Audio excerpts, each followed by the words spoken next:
Would you like to save some time when designing Google Forms for your students? This is Kristen from Ladybug's Teacher Files, and today we will learn a few quick tips to help you create new forms in no time.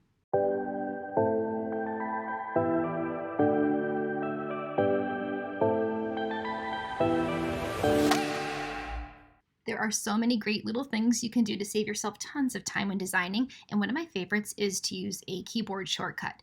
To open a new Google form, you can click the Shift and O key, and it will automatically create that form for you.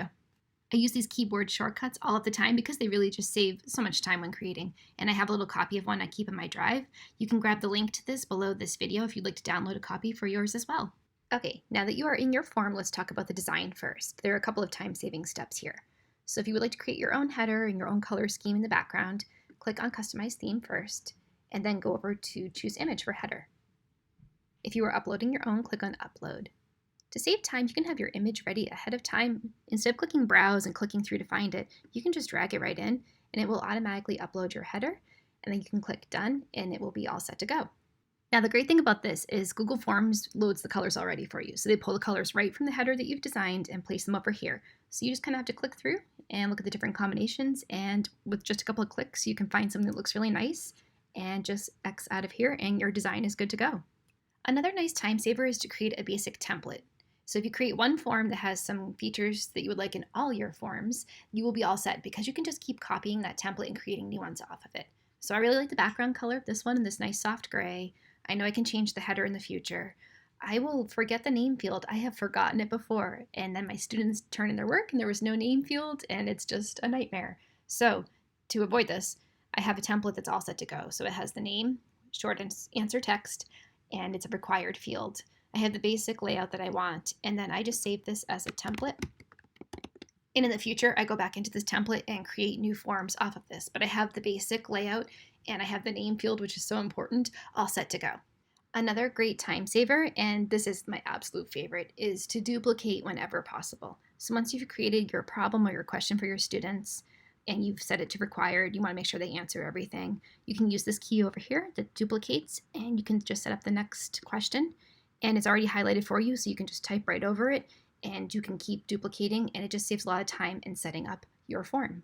There are also some great keyboard shortcuts you can use in forms. So if you've created a lot of work, and maybe you made some mistakes in the problems or the questions, or you're changing your mind on the format, you can always use an undo or redo feature. So you can use Command Z to undo, and you can just keep clicking Command Z, and it will take away everything you worked on.